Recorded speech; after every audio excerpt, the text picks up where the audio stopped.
a unique and different kind of year, and lots of challenges that have come along with being a parent group leader and a volunteer and trying to support your kiddos at home and your teachers and your community. So thank you to everyone for all of your hard work and your passion for our communities. Whether you're current leadership at your site or you're incoming or you're thinking about it, we're really glad that you're here, because I think there's going to be a lot of great information that you'll be able to take back, some really practical tools and tips and ideas. And really our goals today is to work together, because like we don't have all the answers, obviously, right? Like we want to support each other. We want parent group leaders from across our district be able to share ideas, share challenges, to troubleshoot things together. And then the idea being everyone will walk away at the end of this, well, next week, once we put everything in a nice little package for you with a toolkit so you can access that information. So don't feel like you have to take notes during the next few hours. Don't feel like you have to remember everything. We're going to take care of that for you. And you'll leave, I hope, with a lot of great information and ideas from all of us collaborating all together. So I just would like to say thank you to Dr. Lee and Dr. Bales, both of you, for being here, and to district leadership for being here. And I'm going to pass it over to Dr. Lee and Dr. Bales to say a few words this morning to our group. We can't hear you, Jim. Good morning. Thank you, Jessica. Here we go. It's really exciting because, can you hear me? Can you hear me? Good morning, Jessica. It's really exciting to be here again. You know, we started this several years ago, and we thought it would be something that both the parents could benefit from as well as district officials. And it's really great to see how this has grown over the years, and looking at the agenda today, it looks really exciting. So I just want to thank you for your work, and to all the parents who are tuned in, thank you. And I hope you give us feedback moving forward, so that we can make this as beneficial for you as we possibly can. Thank you for the invitation. I have a couple of people I'd like to introduce, if I could. First, Jill, are you here? Jill Berrigan? I am. Hi, Jill. Jill is new to our team. She's the new Assistant Superintendent for Business Operations. So I wanted to allow her to say hello to you this morning. So Jill, they're yours. Good morning, everybody. Happy to be here with you.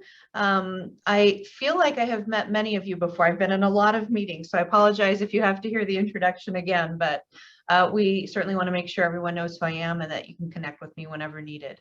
I have replaced the wonderful Laura Felton here as the Assistant Superintendent for Business Operations. And I come from the Avondale Elementary School District, where I served in a very similar position for the last 11 years and was there for 13 years total. And then prior to Avondale Elementary School District, I worked at the Arizona Department of Education and School Finance, and learned lots about school finance in the state of Arizona, which is a unusual situation, but you know, was certainly grateful to be able to learn from everything at Department of Education. Additionally, I serve on the Levine Elementary School District Governing Board, where I live and where my daughter attends school. And I'm honored to have the opportunity to support my community in that way.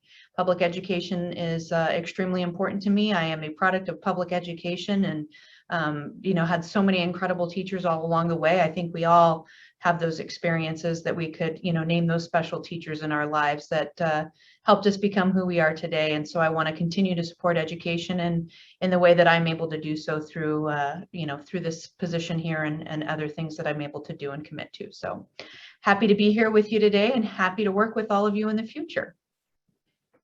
Great. Thanks, Jill. And I think you guys are really going to enjoy working with Jill as you get to know her throughout the years. We've been very impressed so far. So thank you, Jill. Thank you. Next, I'd like to introduce our superintendent-elect. Dr. Bales will take over, well, officially July 1. I will be transitioning with him over the next 6 or 7 weeks. And my official last date will be June 4th after the June 3rd board meeting. But I'm really excited that he will be taking over. He's been successful at everything he's done in this district, and many of you know him, and I've probably been introduced to him already, but I just wanted him to say a few words today. And Dr. Bales, it's a pleasure to introduce you to this distinguished group this morning. Thank you, Dr. Lee. Thank you, Jessica and UPC. In particular, an extended thank you to our parent leaders. As volunteers of our schools, I can certainly reflect on my many years as a building level principal and know that my success was directly related to parent involvement and our partnership in leading the school together. So I'm excited and humbled and honored to step into this new role. I'm thrilled with the opportunity to work closely with Dr. Lee during this transition. And I'm deeply thankful for the board selecting me in this position and entrusting me with leadership, taking PV to the next level. I also wanted to share with you as parent leaders, I know that you are deeply committed to the success of your child and the students at your school and supporting teachers and principals. And so thank you for doing so. At the district level, I know that we're going to continue to be faced with some challenges, but I think those challenges are also opportunities. We do have extended learning, enrollment, enrichment opportunities that we need to continue to focus on as a result of the past year. We want our kids to continue to grow and succeed. We are deeply, committed to the well-being of our students and staff. And while there is a light that's growing at the end of the tunnel, and there is optimism, and there is planning for as near normal as possible pre-pandemic learning experience this fall with instruction and in person, there are still some unknowns, but we're going to move forward with hope and optimism. And our plan is to continue to prepare for kind of like that pre-pandemic experience for our students, for our teachers, for our families as well. My commitment is obviously to continue to build and maintain the PV culture that's based on collaboration, a commitment to excellence, and certainly a shared decision-making model. I'm always and always have been committed to a student-first philosophy, so I will continue with that as we work to improve the programs and services that we offer to our students and our families when it comes to choice. We know that there's choice, and we thank you for choosing PV schools.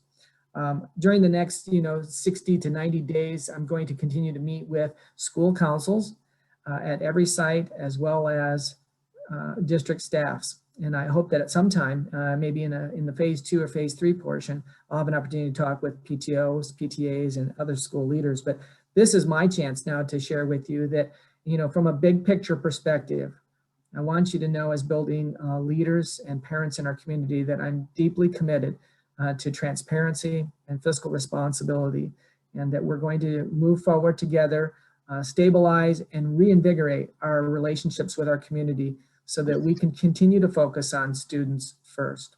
So once again, Jessica, thanks for the opportunity to be here and talk with our parent leaders, and I look forward to continuing to build this relationship with UPC, which is so, so valuable to the success of our district and our students.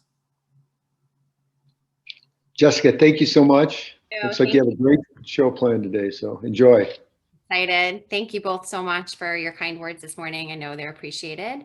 We're going to kind of just get right into it. I know we as UPC have received a lot of questions about, when can parent volunteers start putting together events on campus? What could that possibly look like? And we really thought it was a kind of a critical time to get some information out to as many people as possible. We know we're all anxious to try to get things back to normal, right, as quickly as possible. And so the opportunity today is for us to kind of get that baseline information from our district administration. So we really appreciate Dr. Jarris, Dr. Von Eckdom, and Mr. Long for being with here to, all of us today to kind of lead the discussion around what does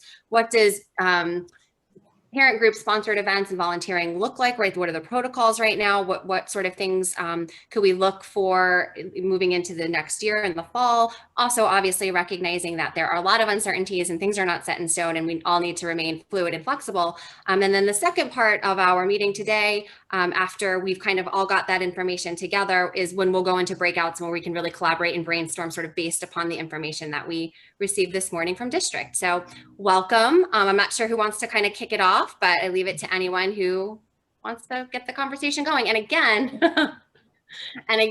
this is an open, opportunity. So if you all listening today, have a question, you can use the chat or feel free to unmute where appropriate and ask away. Thank you. I guess I'll go ahead and start. And say, you know, we appreciate the efforts of our communities to get back to supporting our schools. And I know it's been a long year, and we've missed out on a lot of great opportunities as a community to get together and do things that are great for our students and our families and our teachers.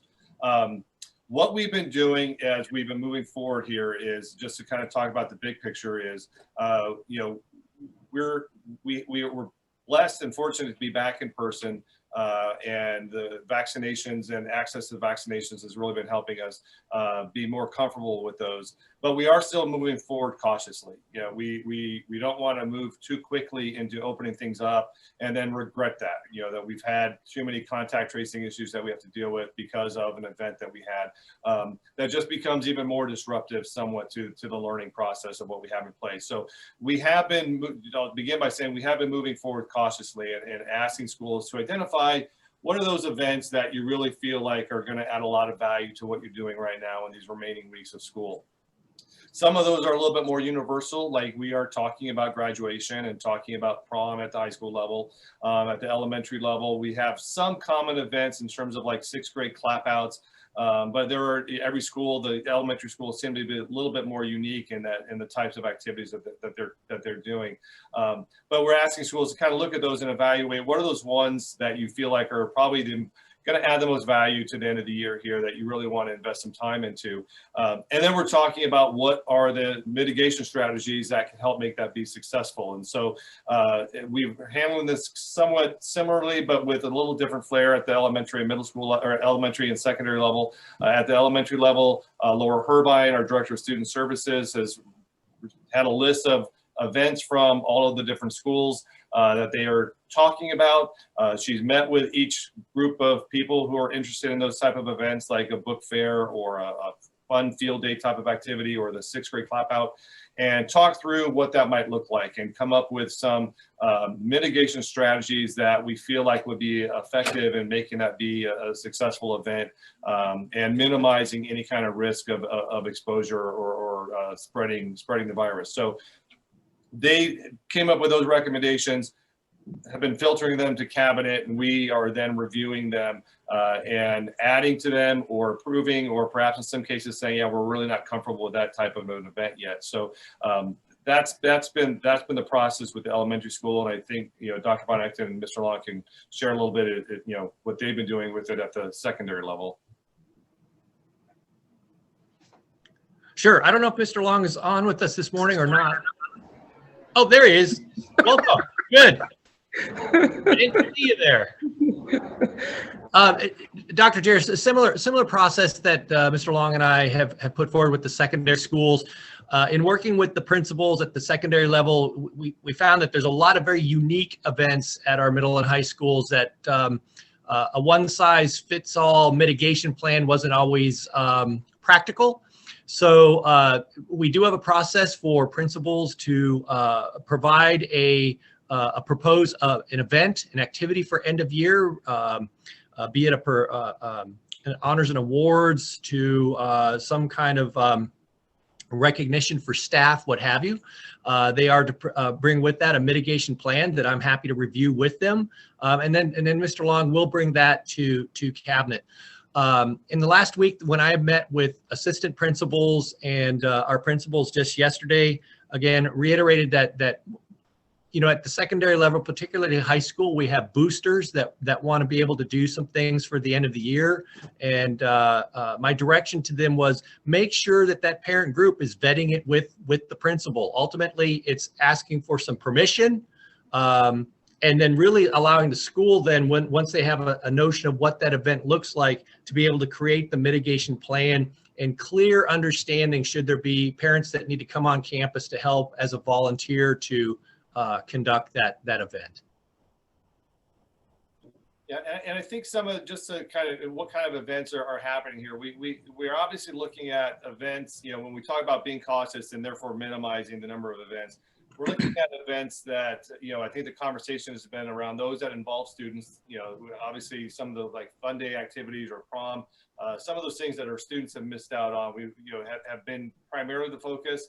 There have been some community events as well, because we recognize the value of having those. But I would say that those events have been a little bit more secondary to the ones that are focused on the school day and involving our students. And then some of them have been also focused on fundraising, because the schools really do appreciate and understand the value of what the PTOs and booster clubs do to support our students through those. And so there have been some opportunities to find ways to support students there. The larger scale of carnival, those things that is much more community driven, we are clearly, that's not on our radar for the remaining weeks of the school year. We are hopeful that we continue on this trend, and we will be able to revisit some of those activities to start the school year for next year. But for right now, we're keeping them more to the things that are focused on our students, which calls into question. I know one of the questions is, when can parents start coming in and volunteering? They can come in and volunteer as needed, as determined by the school. And what we've been coaching schools is how needed are those parents. I'll give an example. Picture day at the elementary school level. We usually use parents to help shuffle students around and schedule all that. And I know some parents love that. That's a great, they look forward to it because they get to see the students and they're feeling helpful. And but some schools have figured out a solution without that. They worked out a different routine, and so they're not needing the parents. So, I don't want to sound unappreciative here, but the focus has been is, where do we need parents versus, hey, parents want to come in, how do we use them? I mean, during a typical school year, that's what we do. If I've got all these parents who want to help, I want to bring them in and find things for them to do. But for the remaining weeks of the school year, that's not, the approach is more about, where do you need the support? Can you make this event happen without them? And if you can, then don't create opportunities just for the sake of utilizing volunteers. And I think if people could understand that, appreciate that for the remaining 5 weeks here, that's our pathway. But contact your principal by any means and say, what's happening and how do we, can you use some help? And we're here for you if you need it. Mr. LeLong, anything to contribute or that we missed out on? Yeah, just limiting my words since I'm at a presentation. They're following good mitigation strategies, though. We've just asked the schools to prioritize the activities that they want to do in person, and we realize that we're still in the middle of a pandemic. So we really asked to really focus on those activities that, like Dr. Jarris mentioned, just to make sure that they're not missing out on.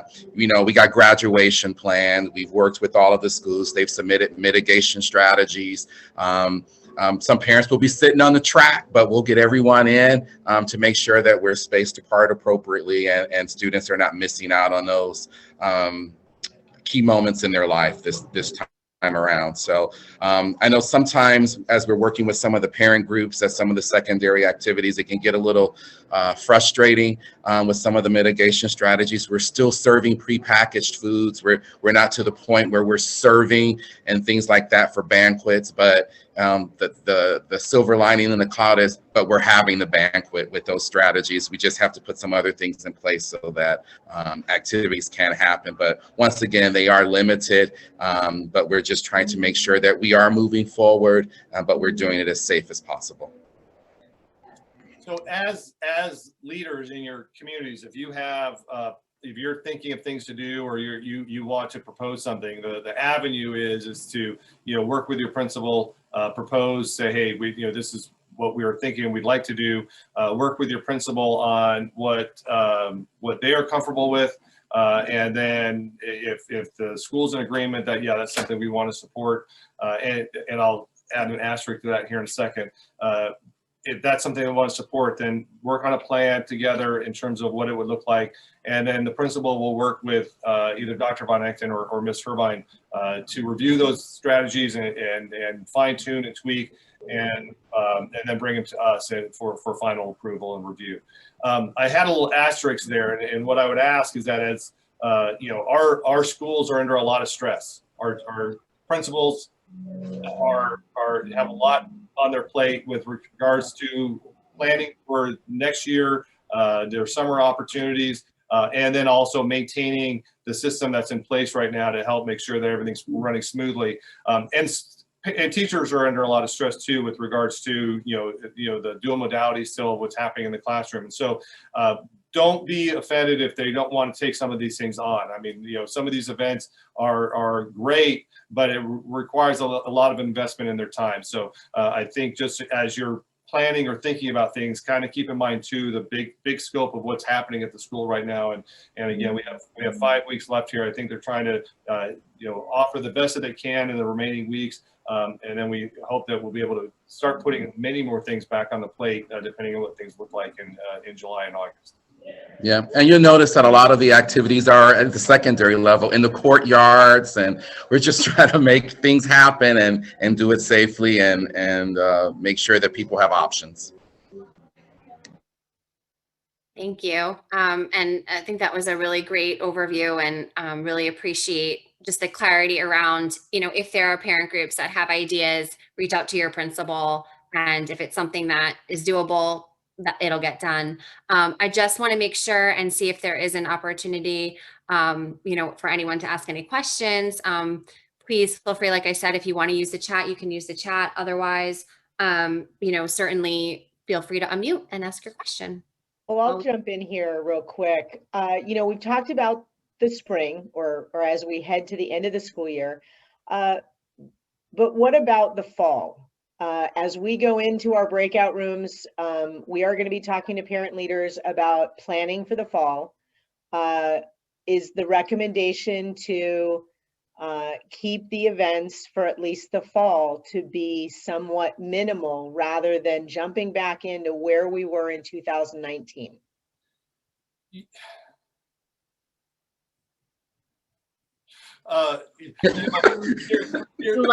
Go ahead, Steve. You start with the most difficult question, Mrs. Schwartz. Sure. No, we have no idea what's to come, right? We hope we're on the right projection here, but you know, we learned a year ago that, you know, things change quickly, and so by all means, I would anticipate that we probably will still be operating under some you know, some guidelines to keep things to have some mitigation strategies in place for next year. And that's what I just told the principals yesterday. I would plan on what we have in place right now continuing in the fall. However, that does not mean you can't start penciling some things in. Hey, if it does open up, this is what we'd like to do. And maybe having it penciled in, and we have to revisit what what it looks like. It might look a little differently than what you would in an ideal world, but at least we can make it happen. So there's nothing wrong with doing some planning, but just recognize that you know, July and August is going to be a much more telling point for us in terms of what guidance is there from CDC and from the county and from the Department of Education. You know, some of these events, you know, these are field trips. I'm going to talk about like field trips, for example. You know, many of our schools go to Catalina. Well, while we might approve that, we don't know what California is going to be doing should there be a spike or something. And so we're just saying that everything for right now is in pencil for next year. So there's nothing wrong with having a conversation, but just recognize that we might have to readjust and be flexible come the fall. Well, Steve, That's a great sort of just everybody, we're going to have the fresh and flexible fundraising breakout room where we're going to really kind of hone in and brainstorm and focus on, you know, that exact thing. Can you plan an event? And if it can be in person, maybe this is what it looks like. Alternatively, could you have a plan B that you could kind of pivot into if you needed to make sure that we're doing things safely?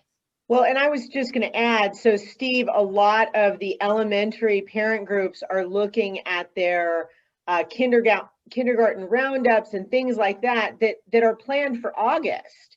So for those, it sounds like they need to be talking to their principals and figuring out how those specific events can happen, because I don't think we'll have answers when we start school on August 10th for, you know, complete changes from where we are today. Right, and I think we learned this year from our, you know, many of our schools did find ways to make their kindergarten roundup happen. So if we're still, I mean, I imagine, I'm being optimistic that we'll be much more available to do some things in person, and maybe we're limiting the crowd size still and putting some parameters in place for that. But should we not, I know they have some fallback because of what they were able to work through this year. So that's at least, you know, the positive side is we learned a lot this year that helps, I think helps us be more flexible moving forward. And we've also learned that some events work really well virtually and more people can attend. So on the flip side, as our secondary schools work with activities and events, some of them may remain virtual only because it served a better purpose that way. So they're are evaluating what is best in person and what can be done virtually that people loved. So. And that will be a great conversation in our breakout room, harnessing community and family engagement. See, so thank you for that. I think that that's definitely something we all need to be thinking about.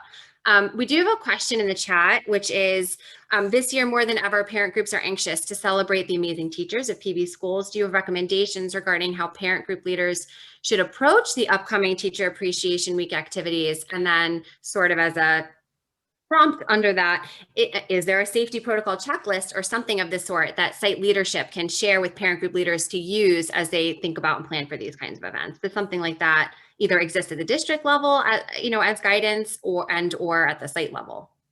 Rachel, we can probably do. I mean, we've been basing a lot of it on our PV prepared, or PV is it prepared plan for reopening. Many of the guidelines that are in there drive that decision. Those discussions. We can probably put together a short list of some of the general practices that are common from one activity to the next that might help drive that decision. But what I would again probably encourage is working with the principal on what your thoughts are, and the principal, letting the principal rework that through us. We are talking about teachers, so it's a little bit different in terms of the interaction, involving students. And the reason why we probably, again, every school and every PTO does those things typically differently.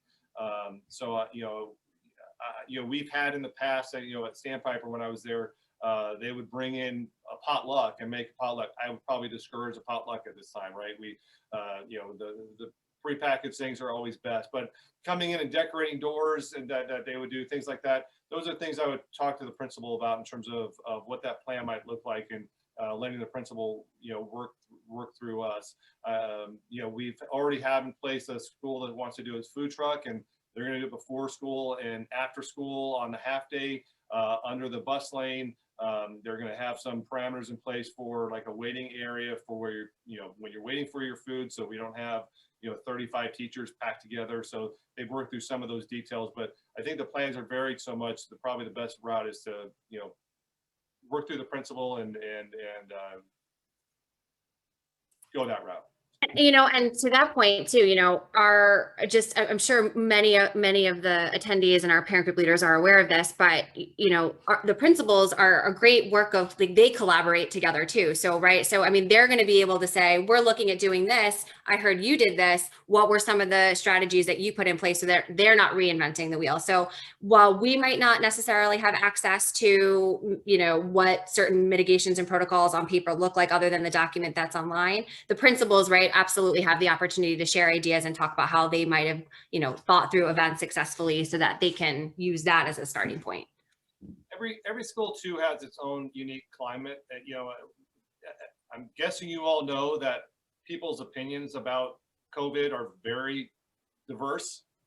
And some people are one end of the spectrum about it, the others are the other. And that's including our teaching force, right? And our employees. And right now, I think everyone's effort is to keep everyone comfortable moving forward. And so you have some places where teachers don't want anybody else coming through their classroom, and the other teachers are like, that's perfectly fine. I'm not worried about that. And so when you talk about some of these activities like the Teacher Appreciation Week of, in some cases they might come in and do some activities or decorating in the rooms. A principal would know better whether or not, I've got a grade level that probably won't, they'll be uncomfortable with that. So, so having that conversation there can also get better insight into, we appreciate the effort that our parents put into showing their appreciation, but we just want to make sure we do it in a way that everyone's comfortable. Great, thank you. We have another question that came in, and I'm just going to read it straight out. So as the new family mentor at my elementary school, parents are asking about volunteer opportunities for next year and if they will be allowed on campus to meet their children's teachers, art masterpiece, reading groups, etc. Can you elaborate on this, especially if these parents are vaccinated? That's a definite maybe. That's, again, I hate to say that's going to be next year is really, again, we are hopeful that those things all continue, but and truthfully, I can see that happening if we're continuing on the path that we're continuing with increased vaccination rates, more vaccinations with younger people, especially. We certainly can see that those things, it would make sense, but I can't commit to that because we've been thrown curveballs, and another curveball comes to us this summer. That might not be the case. So we will be revisiting a lot of these issues in July as we get closer to the start date. So we have time to communicate out what is the plan and what's allowed and not allowed with better parameters. Okay, so another question that came in is just specifically kind of on the point about potentially having parent volunteers who want to be on campus show proof of vaccination to volunteer. Sounds like you're still having these conversations. So I'm assuming that might be part of a conversation that you'll have as we move forward and kind of get a better idea of what things look like. Yeah, and Dr. Von Echten, if I can put you on the spot, I know that the vaccination piece came up in a previous conversation, and I think we talked a little bit about not requiring the vaccination just because of the load it was going to put on the school to monitor that, keep Right. track of everyone's card, and is it an accurate card, so is that consistent with what the conversation was at this Yeah, point? that would be consistent. And I think, Jessica, even our conversation from SCORE was one of, we couldn't require, but we could certainly ask if they would provide evidence of that vaccination. And we would hope that whoever that volunteer is, that they would provide that. Okay, so we can, I guess at this point, sort of just look for continuing guidance as we move forward and take baby steps. Will parent group leaders have any new guidance, do you think, in July? That would be my hope and plan, is that, not my hope. My plan is that we will be working, our principals come back that second week of July, and we will obviously start meeting with them. And we'll probably be communicating with it throughout June, but I'm envisioning that we will be meeting again to review mitigation strategies as a district. What are those district-wide ones we're putting into place? What are the expectations of the schools? Last year, they created these plans that were school-based. They called them playbooks, and we will be going through that route again. And what those plans look like obviously will be determined, but we want to make sure we're being consistent as possible with everyone having an understanding of what parameters are in place. So yes, July would be a good target. Maybe mid to late July, but that would be the good target for us to be able to say this is what it's going to look like for everybody.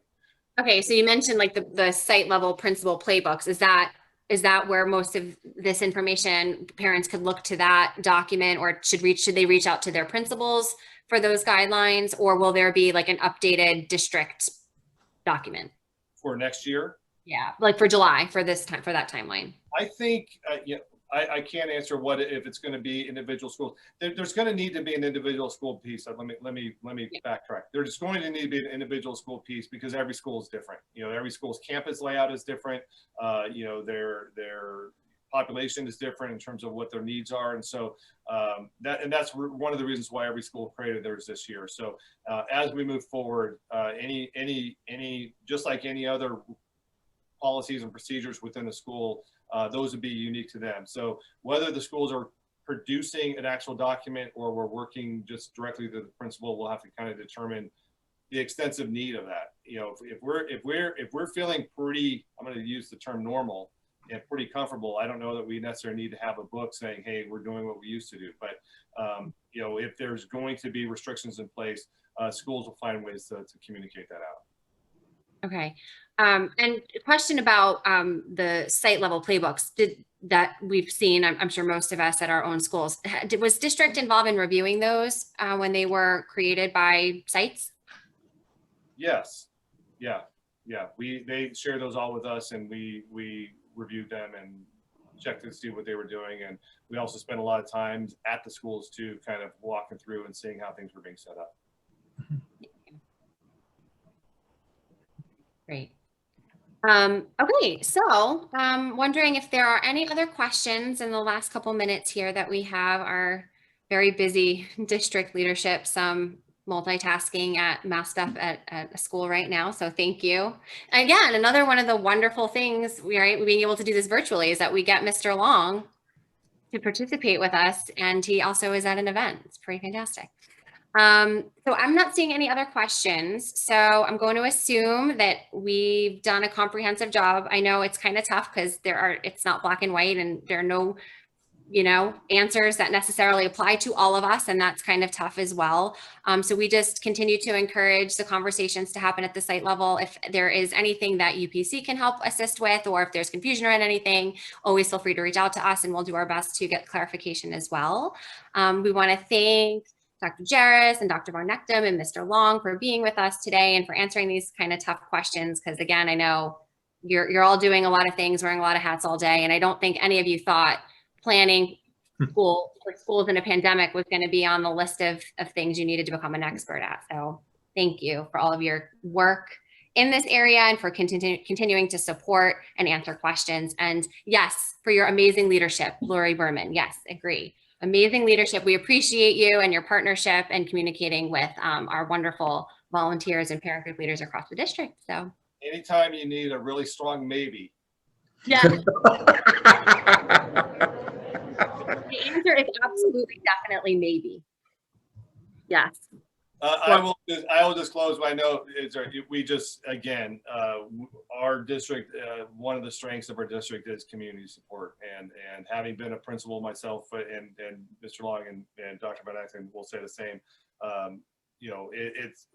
We don't do what we do without you guys, and so we really appreciate just your efforts here today to be a part of a conversation to help support your schools down the road. And so a big sincere thank you for that. It's been a rough year, and it's nice to know that you're still with us.